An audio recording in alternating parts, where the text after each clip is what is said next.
Following on from the previous session, I'm going to be talking about the scientific method. School science presents you with what are said to be facts.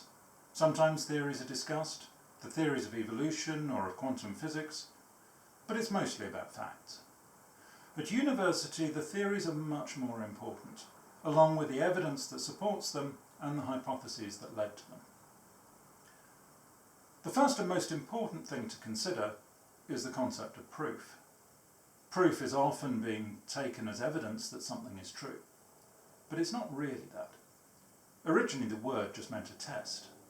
So if something has been proved, then it has simply passed a test. We can't really prove or test that something is true, because there may always be some other explanation that we haven't thought of. We can only disprove something by finding evidence that it doesn't fit with our hypotheses. So on this basis, we can't show that hypotheses are correct, but we can show that they're incorrect, which is why we have a null hypothesis. You might have come across this, but probably didn't think of it as being important. When we're investigating something, we may have a hypothesis of what we think is going on, but that needs to be compared to a scenario where nothing interesting is happening. This is the null hypothesis, the thing that we're going to test. If this uninteresting null hypothesis fails the test, then our hypothesis may stand as a possible explanation. Remember that we can't be sure that there isn't a better explanation that we haven't thought of yet. Our aim is to come up with a series of hypotheses that can be tested, leaving the best one standing. In order to test the null hypothesis, we need a reliable experimental design. Some of this is obvious and familiar from practicals.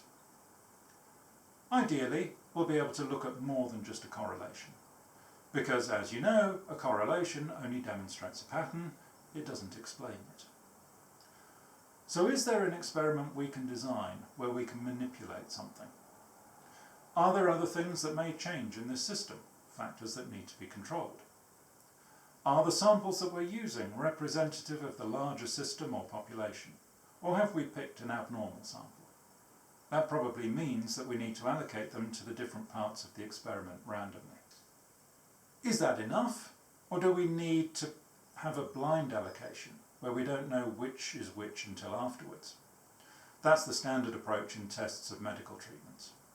So the researcher treats all patients the same way without subconsciously treating those on the test drug differently from those on the placebo control. Then there's the really obvious question, what are we going to measure? That's going to have a big impact on how we analyse those measurements. We would also like to be able to replicate the experiments a number of times. That's all well and good for laboratory studies where organisms, cells or molecules can be manipulated, but biology also deals with field situations where manipulations are difficult, if not impossible. Here we may be stuck with a correlation. So those are the things we need to consider before we get stuck into researching a question. In the last session, I presented a recent paper of mine describing a giant tortoise hunting a bird. I now have a project sending students out to the island to study this behaviour.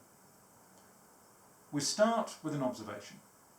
That's the video and the report that more than one tortoise has been seen killing birds.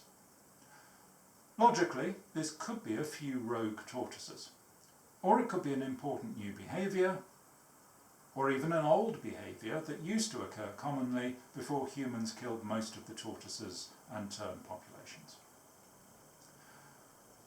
We can devise a hypothesis that it's a behaviour used by several tortoises and is important in their growth or breeding cycles. The alternative to this, the null hypothesis, is that it's just random, that tortoises kill birds randomly when the opportunity arises. So we need to test whether the bird-killing tortoises are a random sample of the tortoise population, or whether the behaviour is used by one sex more than the other, or by a particular age group. We can do this by recording the frequency of the behaviour and the age and sex of the predatory tortoises. We need to compare those to the age and sex profile of the tortoise population as a whole. And this is what my students are investigating. They're identifying the tortoises, observing them, and setting camera traps to collect the evidence. From this, we hope to be able to work out how important the behaviour is. If we find that it is important, we can then consider how to find out why it's important. And that would require some form of manipulation, which will be much more complicated to do. But there's no point planning that until we've done that first step. The other hypothesis I suggested, that it used to be important in the past before human impacts reduced tortoise and tern populations, requires data from the past. So that can't be tested, and that will just have to remain speculation. Science doesn't always come up with all the answers, although in the next session we will look at the unexpected ways that we can study extinct species and interactions that we have lost.